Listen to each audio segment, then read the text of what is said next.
Hello everyone. Welcome to Physics Orbit. This is me, your Swarup भैया, back with the lecture. जैसे मैंने previous section में तुमको बोला था दैट जहाँ से ख़त्म होगा वहाँ से कैरी करेंगे. ओके, तो this lecture is all about the properties of electric charge and its concept. Okay, तो चलो बिना कोई टाइम वेस्ट किए स्टार्ट करते हैं. Let's just right the hashtag. क्या है वो? ये है properties of charge. Okay, properties of electric charge. मैं तुमको नोट्स दे दूंगा. ओके, वहाँ पे पूरा टोटल मेंशन होंगे.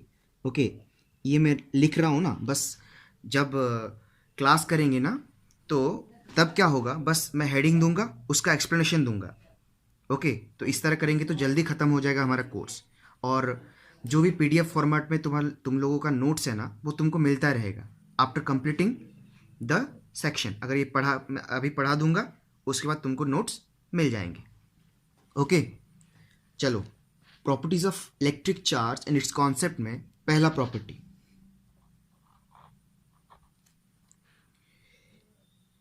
Electric charges comes in two favour.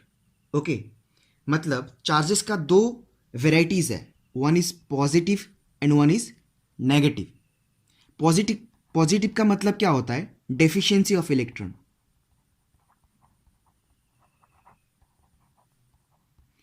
And negative का मीनिंग क्या होता है? Excess of electron. Yes sir no.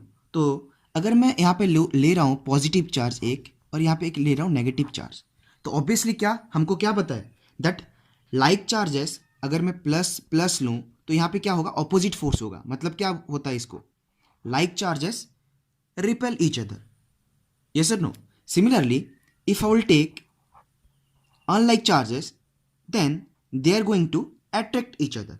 This is your first properties. Okay, लेकिन हम इतने में ख़त्म नहीं करेंगे. ओके, अगर मैं if I am taking two opposite charges, one is positive one is negative. Okay, तो इन दोनों में फोर्स तो आएगा, इंटरेक्शंस तो आएंगे, है ना? तो वो फोर्स के बारे में थोड़ा हम एनालाइज करते हैं. Let I am taking this as Q1 and this as Q2. Obviously I am seeing it is positive, it is negative. What does that mean? That means they both will experience forces of attractions. इसका मतलब ये इसके ऊपर force डाल रहा है. Let me change the pen now. ये negative है, ये इसके ऊपर फोर्स डाल रहा है, राइट? तो अगर ये इसके ऊपर फोर्स डाल रहा है तो हम उसको कैसे लिखेंगे, है ना? That's the question. चलो उसका आंसर जान लेते हैं. Force acting on two. समझो how the forces are written. Forces को कैसे लिख सकते हैं जान लो. This is object one, this is object two. तो फोर्स किसके ऊपर पड़ रहा है? Two. So force on two due to one. Force एक वेक्टर क्वांटिटी है, तो हम क्या करेंगे? एक वेक्टर दे देंगे. समझ में आ रहा है? F21 का मतलब क्या होता है? फोर्स ऑन टू, किसके ऊपर पड़ रहा है और कौन डाल रहा है, उसके बाद आता है. समझ में आ गया? Similarly if you will ask me to write the force acting on the first object, उसका क्या होगा? ये भी उसके ऊपर फोर्स डालेगा. यहां पे क्या होगा? Total force acting on which object? One. So I have to just write one. One के ऊपर पड़ रहा है, कौन दे रहा है? Two. So I have just to write two. तो this is the second force. समझ में आ रहा है? तो इसका मतलब क्या है? F21 and F12 are different thing, they are not same. Okay, तो F21 मतलब क्या हो रहा है? टू के ऊपर कितना फोर्स आ रहा है. सिमिलरली F12 का मतलब क्या होता है? वन के ऊपर कितना फोर्स आ रहा है. ओके, तो this is your first property. अभी चलेंगे हम सेकेंड प्रॉपर्टी. सेकेंड प्रॉपर्टी क्या बोलता है? Electric charge is scalar quantity. Okay, electric charge is a scalar quantity. इसका मीनिंग क्या है? अगर स्केलर क्वांटिटी है तो उसका डायरेक्शंस नहीं होगा, ये तो हमको पता है, we have studied in the first year कि एक वेक्टर क्वांटिटी होता है, एक स्केलर क्वांटिटी होता है। स्केलर क्वांटिटी का बस क्या होता है, यस, मैग्नीट्यूड होता है, लेकिन वेक्टर क्वांटिटी का मैग्नीट्यूड प्लस डायरेक्शंस होता है, राइट। तो इसका सेकंड प्रॉपर्टी का मीनिंग क्या है मैं तुमको बताता हूं, रुको थोड़ा स्क्रीन एडजस्ट करते हैं, एग्जैक्टली। तो electric charge is a scalar quantity. So अगर मैं एक सिस्टम ले रहा हूं,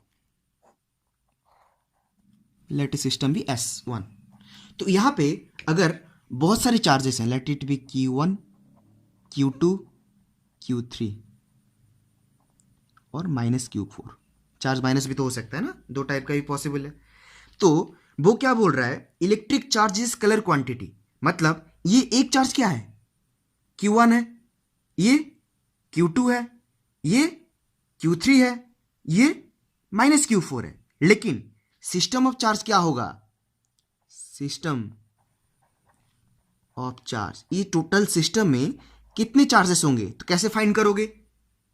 अभी ये अगर स्केलर क्वांटिटी है तो क्या करेंगे हम, सिंपल ऐड कर देंगे। मतलब अगर एक सिस्टम में बहुत सारा चार्जेस हैं, if you want to find the total charge of the system, then तुमको क्या करना है, बस एल्जेब्रिकली इनको ऐड करना है, ओके।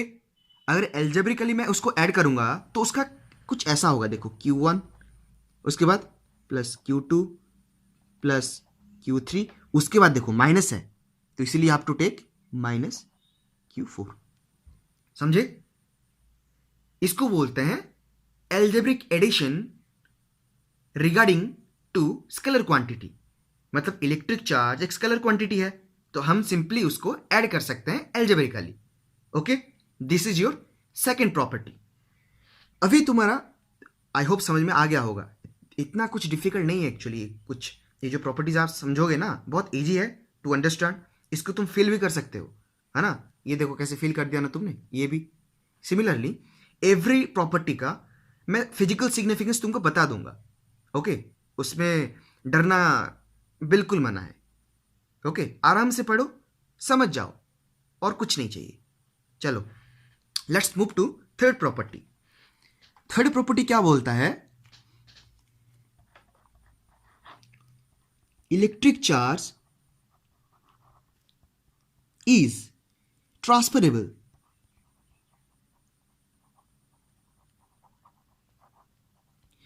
अभी इसका क्या मीनिंग है ना, यहां ये तो बुक पे नहीं है, बस प्रॉपर्टी 3 और 4 दिया है बुक में, ये क्या है, चलो जानते हैं। ट्रांसफरेबल का मतलब क्या होता है, electric charge can be transferred from one body to another body.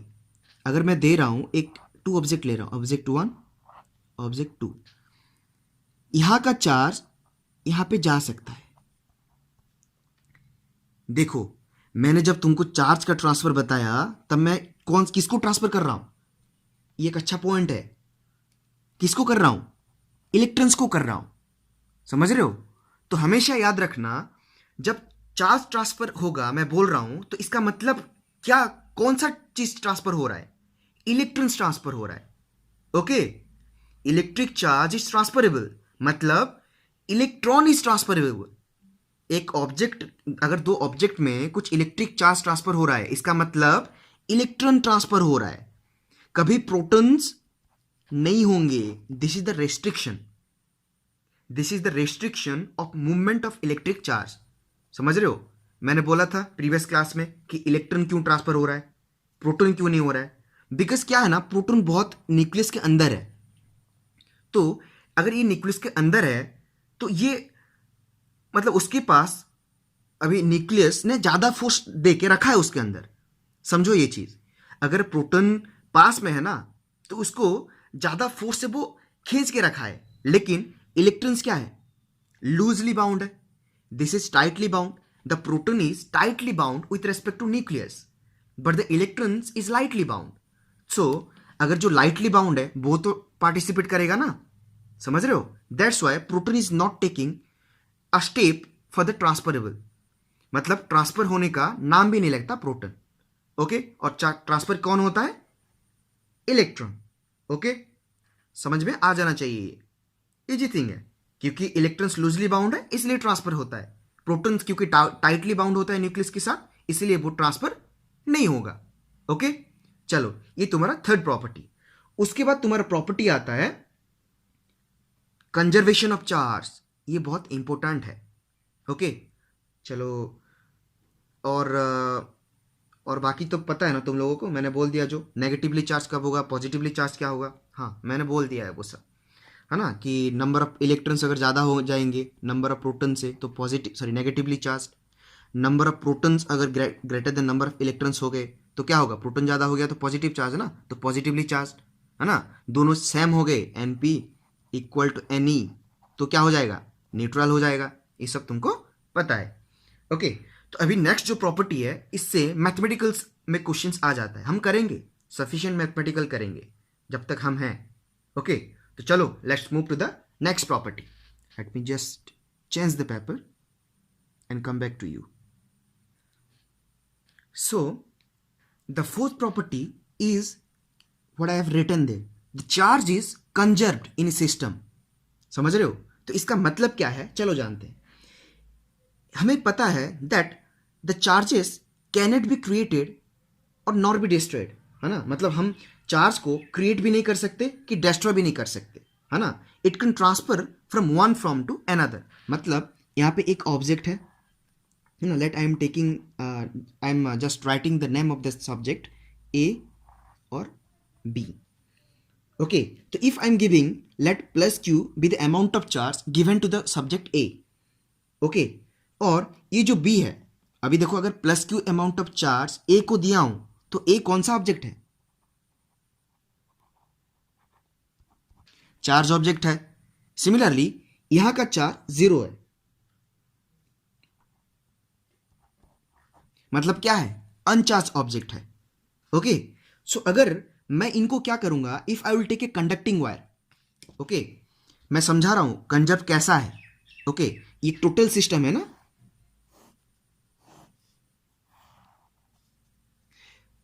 Let it be isolated system. Isolated system मतलब मैं बोलूंगा, रुको, कुछ नहीं छोड़ूंगा, don't very. Let this be isolated system in which there is two object A and B. एक को मैंने let plus Q be the amount of charge given to A, मतलब ये चार्ज बॉडी है, और ये सेकंड जो है ना ये अनचार्ज है, मतलब Q इक्वल टू 0 है। Now if I will take a conducting wire और यहाँ पे लगा दूंगा ऐसे, समझ रहे हो, अगर कंडक्टिंग वायर लगा दूंगा तो क्या होगा, कंडक्टिंग वायर में, कंडक्टिंग वायर मतलब क्या है, एक कंडक्टर है, कंडक्टर क्या करता है, चार्ज को फ्लो करवाता है from higher potential to lower potential, समझ रहे हो। तो अगर यहां से वो चार्ज चला जाएगा, यहां से यहां तक चला जाएगा तो ये जो चार्जेस क्या हो जाएगा, कम हो जाएगा, और यहां पे चार्ज बढ़ जाएगा। तो ये सिस्टम कुछ ऐसा दिखेगा, ये ए है ये बी है। ओके, तो अगर यहां का चार्ज कम हो गया मतलब चार्ज क्यू और रहेगा क्या, क्यू आर नहीं रहेगा ना, तो लेट इट बी Q1, कम हो गया है। सिमिलरली यहां का चार्ज यहां पे चला गया है, मतलब यहां पे अभी 0 नहीं है चार्ज, यहां पे लेट इट बी Q2, समझ रहे हो, समझ रहे हो, यहां का चार्ज यहां पे चला गया है, क्योंकि अभी 0 नहीं है ना तो कुछ तो चार्ज होगा, मैंने बस लिया है लेट इट बी Q2। यहां पे भी थोड़ा कम हो गया है, अभी यहां पे अगर मैं टोटल चार्ज देखूंगा इस सिस्टम में तो टोटल चार्ज कितना है, Q ही तो है ना, Q प्लस 0 Q, समझ रहे हो। यहां पे देखो, यहां पे जितना चार्ज खत्म हुआ है ना, कम हो गया है, वही तो वहां पे गया है, समझ रहे हो। यहां का चार्ज अगर वहां पे चला गया है, ओके, तो यहां पे जितना कम हुआ है वहां पे उतना ही बढ़ा है, मतलब क्या बोल सकता हूं मैं, इन दोनों को भी ऐड कर दूं Q1 प्लस Q2 तो क्या होगा, Q ही तो होगा, Q ही तो होगा, बिकॉज यहां पे जो कम हुआ है वो तो यहां पे चला गया है, मैं इन दोनों को ऐड कर दूं तो वही तो निकलेगा, मतलब Q1 plus Q2 also Q। इसका मतलब क्या होता है कि the total charge of a system is always constant. अगर एक आइसोलेटेड सिस्टम लोगे जहां पे कि एक्सटर्नल फोर्स कुछ नहीं पड़ रहा है, ओके, अगर एक्सटर्नल फोर्स उसके ऊपर कुछ नहीं गिर रहा है, उसको बोलते हैं isolated system. When a system is independent of corresponding situation, समझ रहे हो, एक्सटर्नल फोर्स कुछ नहीं है उसके अंदर। ओके, तो ऐसा सिस्टम में अगर मैं एक कंडक्टिंग वायर पहले लगा दूंगा, ओके, तो यहाँ पे चार्ज क्या होगा, फ्लो करेगा। फिर मैंने क्या कर दिया, कंडक्टिंग वायर हटा दिया, इन दोनों अलग अलग हो गए, है ना। मैंने बोला नहीं था कंडक्टिंग वायर हटा देने का, राइट, एक्चुअली हटा देते हैं, बिकॉज अगर ऐसे लगाएंगे तो ये बैलेंस होता रहेगा ना, मतलब Q/2 हो जाएगा। लेकिन मैंने इसको हटा दिया तो चार्जेस चेंज हो जाएंगे।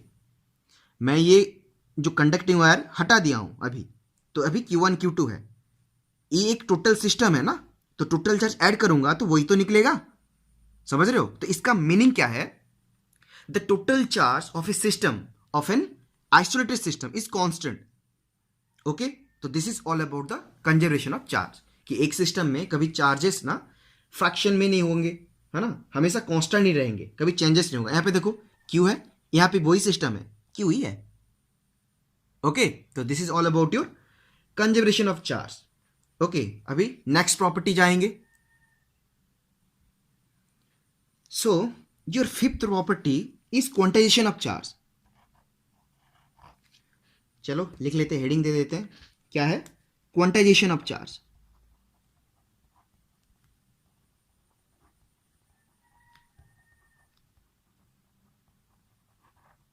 तब क्वांटाइजेशन ऑफ चार्ज क्या बोलता है, सुनो। अगर एक टोटल सिस्टम लेता हूं, ओके, सिस्टम मतलब एक बॉडी भी ले सकता हूं। So the total charge of a body exist in integral multiple of electric charge. मतलब एक बॉडी अगर मैं लूंगा, उसका अगर टोटल चार्ज फाइंड करना है, तो वो क्या होगा, integral multiple of the electronic charge. Okay, integral multiple मतलब एक इंटीजर ले लूंगा, मल्टीपल ऑफ इलेक्ट्रॉन चार्ज, मतलब चार्ज ऑफ द इलेक्ट्रॉन कितना होता है, ई ना, समझ रहे हो। तो Q इक्वल टू प्लस और माइनस ई होता है। मैं बोलूंगा, रुको अभी, बस जो बुक ने दिया है वो देखो, उसके बाद हम उसको एनालाइज करेंगे। ओके, तो उसने क्या बोला है, the total charge of a body can be evaluated from this formula, कि total charge equal to integral multiple of electron charge. Electron charge क्या है, 1.6 इंटू 10⁻⁹ कूलम। यहाँ पे ये total charge of the system है, okay, charge of the body. ये क्या है, magnitude of electronic charge, n is integer. Okay, integer कहां से स्टार्ट होता है, 1 2 3 4, है ना। तो यहां पे दो चीज है, Q इक्वल टू इधर प्लस एन होगा और माइनस एन होगा, है ना। तो यहां पे लिखते हैं दो चीज है, plus N minus N, Q, हाँ, प्लस एन कब होगा, माइनस एन कब होगा, थोड़ा देख लेते हैं। Q equal to plus N कब होगा, when n is the number of electron remove from the body. समझ रहे हो, अगर एक ऑब्जेक्ट में अगर इलेक्ट्रॉन चला जाता है तभी तो पॉजिटिव चार्ज होगा इस बॉडी का, है ना। The body is said to be positively charged if it has deficiency of electron. अगर उसका इलेक्ट्रॉन चला गया है तभी तो उसको पॉजिटिवली बोलते हैं। तो इसका मतलब क्वांटाइजेशन ऑफ चार्ज में क्या बोलता है, अगर प्लस एन ले रहे हो, अगर कोई सिस्टम में इलेक्ट्रॉन डेफिशिएंसी है तब प्लस एन लेंगे। सिमिलरली अगर एक सिस्टम में अगर इलेक्ट्रॉन में ऐड कर रहा हूं तो ये क्या होगा, नेगेटिवली चार्ज हो जाएगा, तो इसलिए Q equal to minus N. समझे, समझे, आराम से समझ जाओगे। Total charge of the system can be evaluated by this formula, integral multiple of electronic charge. अभी क्या होता है ना, अभी एक सिस्टम में है, ओके, आइदर चार्ज जाएंगे नहीं तो आएंगे ना, ये सीधा दो प्रोबेबल है, अगर आइदर यस और नो, थोड़ी ना आधा जाएगा चार्ज। समझ रहे हो, क्वांटाइजेशन का फिजिकल मीनिंग ये है कि चार्ज आइदर जाएंगे नहीं तो आएंगे। ऐसा नहीं कि आधा यहाँ पे आधा इलेक्ट्रॉन रुक जाएगा, आधा इलेक्ट्रॉन यहाँ पे चला जाएगा, ऐसा कोई पॉसिबल नहीं है, क्योंकि इलेक्ट्रॉन्स क्या है, फाइन स्ट्रक्चर है ना, समझ रहे हो। तो आइदर यहाँ पे जाएगा नहीं तो आएगा, इसका क्वांटाइजेशन का फिजिकल मीनिंग यही है।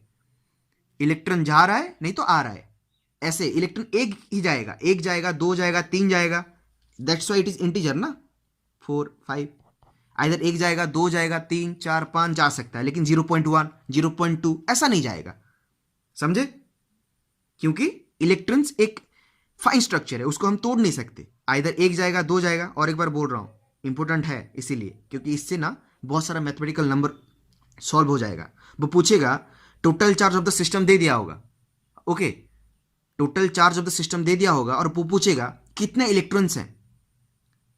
ये तो है नंबर ऑफ इलेक्ट्रॉन्स, समझ रहे हो।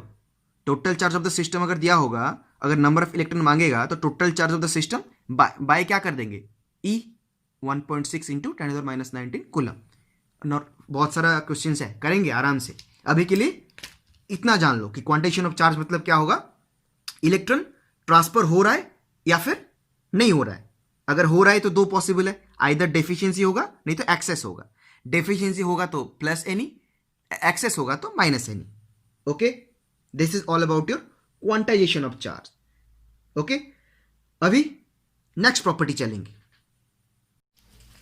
तो तुम्हारा नेक्स्ट प्रॉपर्टी है charge is always associated with mass. Okay, क्या है, charge is always associates with mass, मतलब एवरी चार्ज पार्टिकल का एक अपना अपना मास होता है। ओके, तो और ये जो मासेस है ना, सब एक्सपेरिमेंटली फाउंड किया गया है। ओके, मतलब if you will take the example of electrons, protons and neutrons, उसका अपना अपना मास होता है और उसका जो मास है एक्सपेरिमेंटली डिटरमाइन किया गया है इन terms of atomic mass unit. Okay, तो मैं बस वैल्यू लिख देता हूँ, याद रखना पड़ेगा उसको ऐसा यूनिट में। ओके, तो mass of electron equal to इतना होता है 9.1 into 10⁻31 kg। Okay, mass of proton कितना होता है, मास ऑफ प्रोटॉन होता है 1.6726 into 10⁻27 kg। In terms of kg लिख रहा हूँ। देखो सिमिलरली न्यूटन भी तो एक चार्ज पार्टिकल है ना, न्यूट्रल चार्ज है आई नो, बट स्टिल है ना, चार्ज तो है, इफेक्ट तो करता है न्यूक्लियस के अंदर, बहुत सारा चीज़ करता है। हम पढ़ेंगे जब एटॉमिक न्यूक्लियर फिजिक्स पढ़ेंगे ना, तबाही होगी, वेट फॉर दैट। ओके, तो मास ऑफ न्यूट्रॉन कितना होता है 1.6749, यही थोड़ा याद रखो, 10⁻27 kg।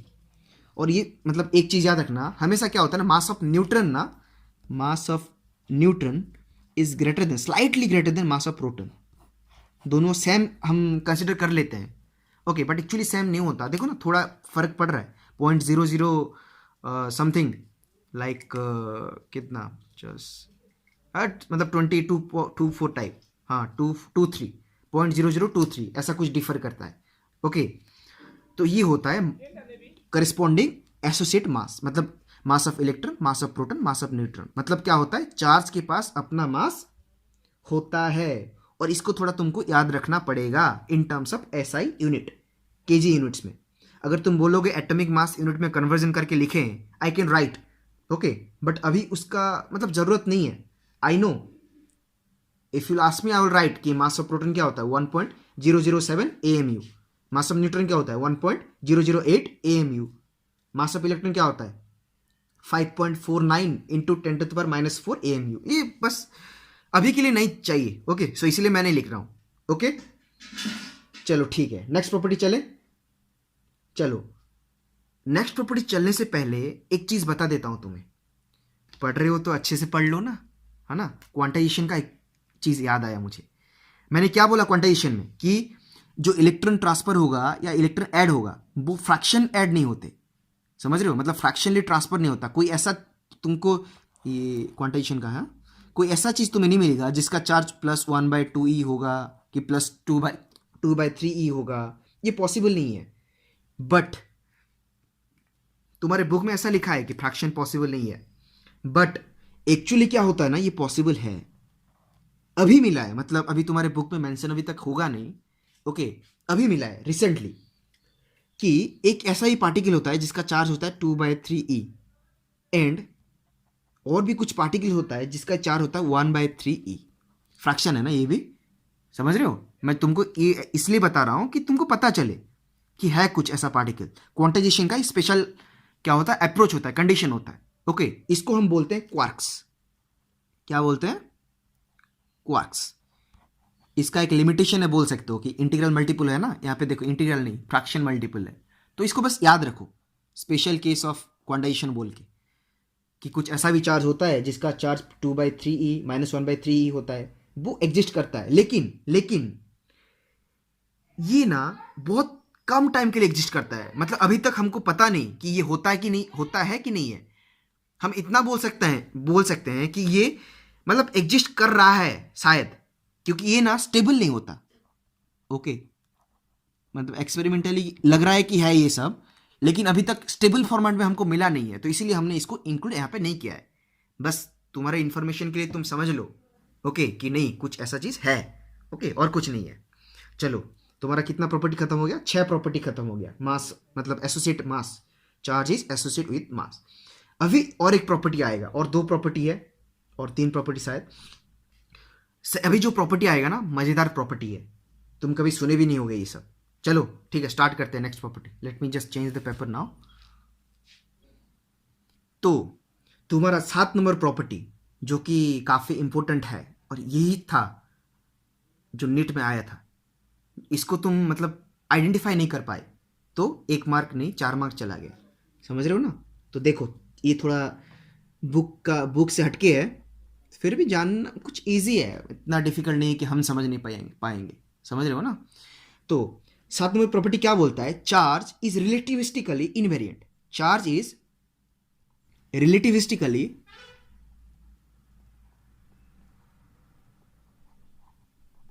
इनवेरिएंट। अभी बोलोगे रिलेटिविस्टिकल इनवेरिएंट मतलब क्या होता है? हमको पता नहीं भाई, आप बोलो, हम बोल देंगे, थोड़ा वेट करो।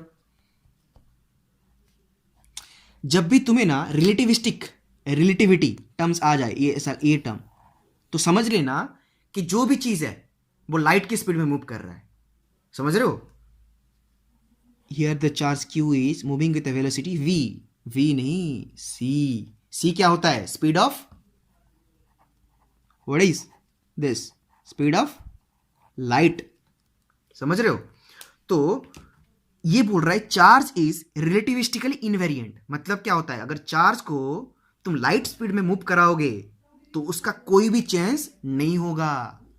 समझ रहे हो? अगर एक बॉडी में मैं क्यू अमाउंट ऑफ चार्ज देके उसको अगर लाइट स्पीड में भी मूव कराऊंगा तो ये चार्ज का कोई चेंजेस नहीं होगा। इनवेरिएंट मतलब डजंट चेंज। समझे? बट मास क्या होता है? मास क्या होता है? अगर एक सब्सटेंस, अगर एक ऑब्जेक्ट का मास m है, ओके, अगर वो लाइट स्पीड में मूव करेगा ना तो इसका मास क्या हो जाता है? मासेस चेंज होता है ना, पता है ना इसको तुमको? इसे मतलब ये तुमको पता है ना? मास, अगर कोई ऑब्जेक्ट का मास m है, अगर वो लाइट स्पीड में मूव कर रहा है तो उसका मास चेंज होता है। कैसे चेंज होता है बताऊं? बस ये इरिवेलेंट है, फिर भी मैं बोल देता हूं। अभी तुम अगर कोई समझेगा ना तो अच्छा लगेगा। देखो, m इक्वल टू एक फॉर्मूला होता है m0/1 - v²/c² का रूट ओवर। ओके, ये एक फॉर्मूला है। कैसे आता है अभी तुम्हें डजेंट नीड। ओके, ये क्या होता है? रेस्ट मास होता है। तुम्हें जानने का हक है यार ये सब, है ना? ये नहीं जानोगे तो क्या है, डिफिकल्ट कुछ नहीं है। रिलेटिविस्टिकली मतलब क्या है? लाइट स्पीड में मूव करेगा। मास भी तो लाइट स्पीड में अगर मूव करेगा, अगर कोई ऑब्जेक्ट का मास m है और वो लाइट स्पीड में मूव कर रहा है तो क्या चेंजेस हो रहा है? इजी क्वेश्चन है ना? तो उसका एक फॉर्मूला है m=m0/1 - c² का रूट ओवर। अभी देखो v इक्वल टू सी हो जाएगा। ये v जो है ना लाइट, ये जो इसका वेलोसिटी है, मतलब यहाँ पे v इक्वल टू सी है तो यहाँ पे मैं पुट करूंगा v²/c²। मतलब v² मतलब c²/c² मतलब 1 0, तो समथिंग बाई जीरो इन्फिनिटी। मतलब मास क्या हो जाएगा? बहुत बड़ा हो जाएगा। समझ रहे हो? तो कोई ऑब्जेक्ट अगर उसका मास m है और लाइट स्पीड में मूव करेगा तो उसका मास क्या होगा? चेंज हो जाएगा, वेरी करेगा। समझ रहे हो? बढ़ जाएगा। बट यहाँ पे क्या हो रहा है? चार्ज का कोई चेंजेस नहीं होगा। अगर ई मास में ना अगर क्यू अमाउंट ऑफ चार्ज दे दोगे तो क्यू में कुछ फर्क नहीं होगा। बस ये तुम्हारा जानने वाला चीज है। कोई डाउट नहीं? चलो, अच्छा पॉइंट था ना? इसको बोलते हैं, एक्चुअली इसका एक अलग ब्रांच है फिजिक्स में, इसको बोलते हैं स्पेशल थियोरी ऑफ रिलेटिविटी। मुझे काफ़ी पसंद है, अच्छा भी लगता है। कभी अगर संजोग ने कुछ ऐसा काम किया तो हम ये भी पढ़ेंगे साथ में। ओके, मज़ेदार चीज़ है ये सब। तो ये तुम्हारा 7 नंबर प्रॉपर्टी, काफी इंटरेस्टिंग प्रॉपर्टी लगा ना, है ना। इसमें ही ऐसे ही क्वेश्चन आता है, इसको ही बोलते हैं ना कॉन्सेप्ट, किसको कितना पता है ना। चलो ठीक है, अभी नेक्स्ट प्रॉपर्टी चलते हैं। नेक्स्ट प्रॉपर्टी कितना होगा, 7 मतलब ये 8 होगा। 8 नंबर प्रॉपर्टी क्या बोलता है कि अगर मैं एक चार्ज को अगर रेस्ट में रखता हूं, समझ रहे हो, if I will take a charge and उसका अगर पोजीशन कांस्टेंट कर दो, पोजीशन कांस्टेंट मतलब क्या है, रेस्ट ना। तो ए charge at rest produces an electric field, और अगर ये रेस्ट है तो इलेक्ट्रिक फील्ड तो नहीं, इलेक्ट्रोस्टैटिक फील्ड हो जाएगा, क्योंकि स्टैटिक चार्ज है ना। तो ये कौन सा फील्ड होगा, इलेक्ट्रोस्टैटिक फील्ड। नहीं लिख रहा हूं पूरा, पता है तुम लोगों को क्या है। ओके, ये तो मैंने पहले पिछले क्लास में ही बोल दिया था, है ना। चार्ज अगर मोशन करेगा तो इलेक्ट्रिक फील्ड भी होगा, मैग्नेटिक फील्ड भी होगा। चार्ज अगर रेस्ट है तो बस इलेक्ट्रोस्टैटिक फील्ड होगा, मैग्नेटिक फील्ड कुछ नहीं आएगा। ओके, इसलिए तो 2 ब्रांच है, इलेक्ट्रोस्टैटिक्स और इलेक्ट्रोडायनेमिक्स, जैसे मैंने पहले क्लास में बोला था। एवरी क्लास इज लिंक्ड, मैं बोल देता हूं, इट्स लाइक अ फिल्म बन जाएगा। एक क्लास मिस करोगे प्रॉब्लम बन जाएगा। तो इसीलिए स्टे ट्यून्ड और स्टे अपडेटेड। ओके, ये तुम्हारा 8 नंबर प्रॉपर्टी है। कैसा लगा, अच्छा लगा। ये 8 नंबर प्रॉपर्टी इतना ही है कि बिकॉज तुम लोग क्या पढ़ रहे हो, इलेक्ट्रोस्टैटिक ना, तो बस इलेक्ट्रोस्टैटिक का मैं बारे में बोलूंगा। पहला क्लास था ना, तो थोड़ा मैंने क्या होगा सब आइडिया तुम्हें दे दिया, क्या क्या हो सकता है भाई, ये हो सकता है, समझ रहे हो। काफ़ी मज़ेदार चीज़ है, आगे जाओगे ना मतलब खतरनाक होगा। ओके, और फील्ड के बारे में तो मैं बोलूँगा बाद में, अभी बस प्रॉपर्टी ऑफ चार्ज ख़त्म हो गया। ओके, तो ये तुम्हारा प्रॉपर्टी ऑफ चार्ज आज के लिए ख़त्म। अगर कॉन्सेप्ट वाइज कुछ क्वेश्चन डिस्कशन करेंगे तो कर सकते हैं, क्या करें। चलो कर लेते हैं कुछ कॉन्सेप्ट। ओके, एवरी क्लास में ऐसा बन सकता है अगर मेरा मूड हो गया तो। चलो ठीक है, डिस्कशन कर लेते हैं। हैशटैग दे देते हैं, क्या है, कॉन्सेप्ट्स।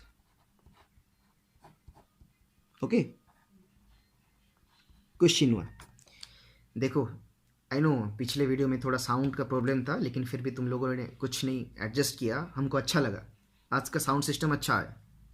ओके, देखो पहला क्वेश्चन, अगर तेरे पास 2 मेटालिक स्फीयर है,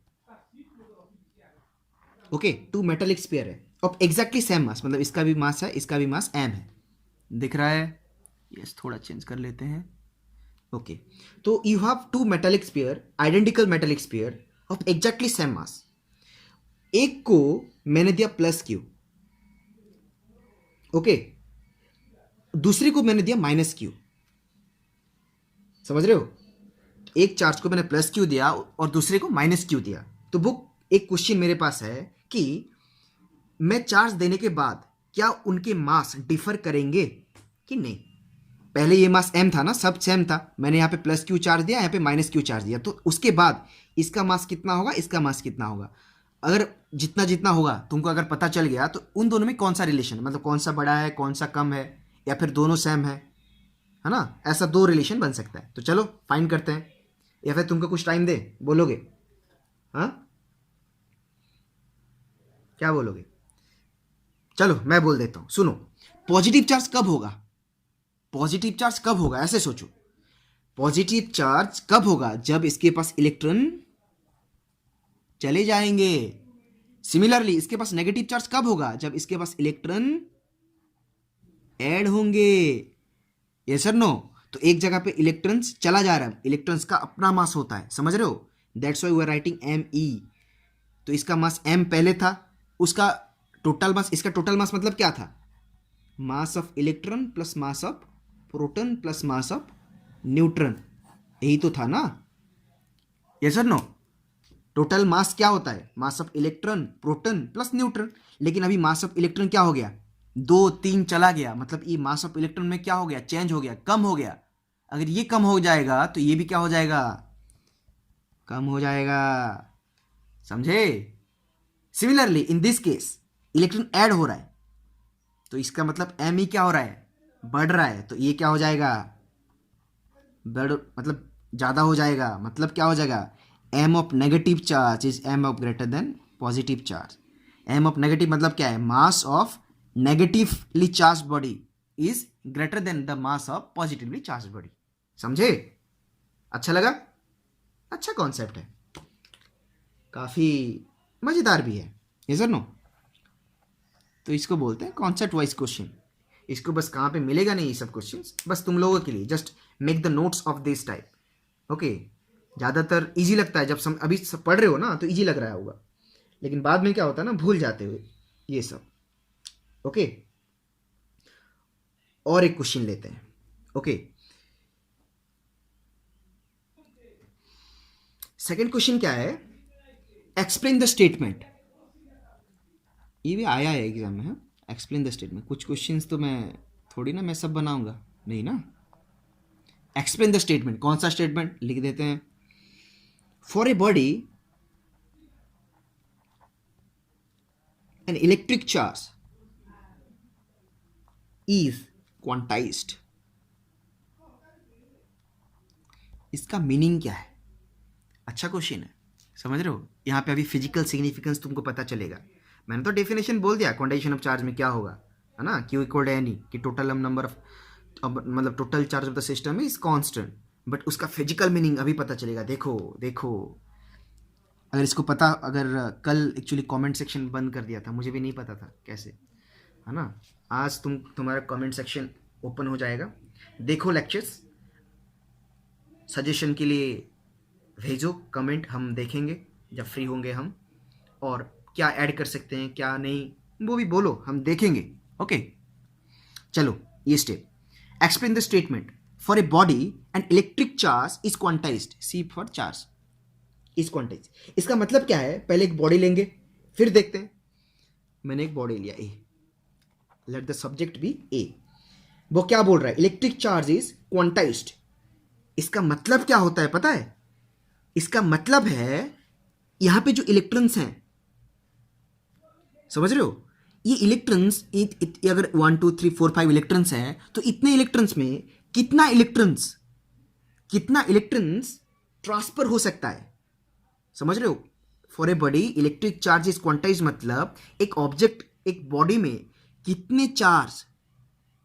कितना इलेक्ट्रॉन चार्ज ट्रांसफर हो सकते हैं, that what defines the quantization. समझ रहे हो, क्वांटाइज्ड का मतलब क्या होता है, क्वांटाइजेशन का मतलब क्या होता है, एक ऑब्जेक्ट में कितने इलेक्ट्रिक चार्ज ट्रांसफर हो सकते हैं, वो बताता है क्वांटाइजेशन। समझ रहे हो। तो इसको अगर मैं ऐसे लिखूंगा कि इट रिफर्स टू द, अगर if want me to write, it refers to the, it रख देना तुम, it refers to the number of electrons, है ना, number of electrons that can be transferred from the body. It can, yes हो जाए ना, number of electrons which can be transferred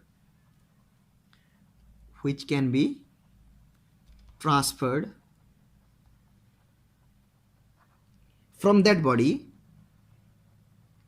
from the body A, to another body। समझे, मतलब a body से और एक बॉडी अगर लूंगा यहाँ पे बी, तो यहां से यहां पे कितना इलेक्ट्रॉन ट्रांसफर हो सकता है, समझे, उसको बोलते हैं क्वांटाइजेशन। समझे, अच्छा लगा। आज के लिए ये दो कॉन्सेप्ट ही रख दो। ओके, आई होप अच्छा लगा होगा। फिजिक्स ऑर्बिट का सेकंड लेक्चर, है ना। तो ये तुम्हारा था प्रॉपर्टीज ऑफ चार्ज और उसका रिगार्डिंग कॉन्सेप्ट। इतना सफिशिएंट है तुम लोगों के लिए अभी के लिए। ओके, धीरे धीरे आगे बढ़ेंगे, है ना, जितने आगे बढ़ेंगे उतना अच्छा लगेगा। ओके, पहले कॉन्सेप्ट खत्म कर लेंगे, थ्योरेटिकल एक्सप्लेनेशन खत्म कर लेंगे, फिर मैथमेटिकल में जाएंगे और वहाँ पे फैला देंगे क्या, रायता। समझ रहे हो ना, तबाही होगी। मैथमेटिकल जब स्टार्ट होगा ना, खत्म। और ज़्यादातर क्या होता है रिकॉर्डेड क्लासेस में ना, इतना अभी यहाँ पे लाइव में कमेंट आता ना, मज़ा आ जाता, समझ रहे हो। चलो लाइव क्लासेस में मज़ा आएगा, उससे पहले रिकॉर्डेड क्लासेस थोड़ा एंजॉय कर लो, कॉन्सेप्ट थोड़ा जान लो। ओके, उसके बाद तो बातें ही करेंगे। जैसे बातें करोगे ना, फिजिक्स निकलना चाहिए। फिजिक्स में जब तक हम हैं ना, तुमको प्रॉब्लम आने नहीं देंगे। ओके, चलो ठीक है, आज के लिए इतना रख देते हैं। कुछ भी प्रॉब्लम हो हम हैं, पर्सनली भी टेक्स्ट कर सकते हो और ग्रुप में भी टेक्स्ट कर सकते हो, जो कि तुम्हारा है। अभी के लिए तुम्हारा ये सब डेमो क्लासेस बोल रहे हो, लेकिन डेमो क्लासेस में भी इतना कंटेंट है ना कि वो सफिशिएंट है तुम लोगों के लिए। ओके, पीडीएफ ये जो नोट्स चल रहा है ना, तुमको पीडीएफ फॉर्मेट में सब मेरा टाइप्स किया हुआ मिल जाएगा तुमको बहुत जल्दी। पहले कॉन्सेप्ट थ्योरेटिकल एक्सप्लेनेशन खत्म करेंगे, नोट्स फटाक से मिल जाएगा। ओके, कुछ भी प्रॉब्लम हो हम हैं। तब तक के लिए धन्यवाद। राधे राधे।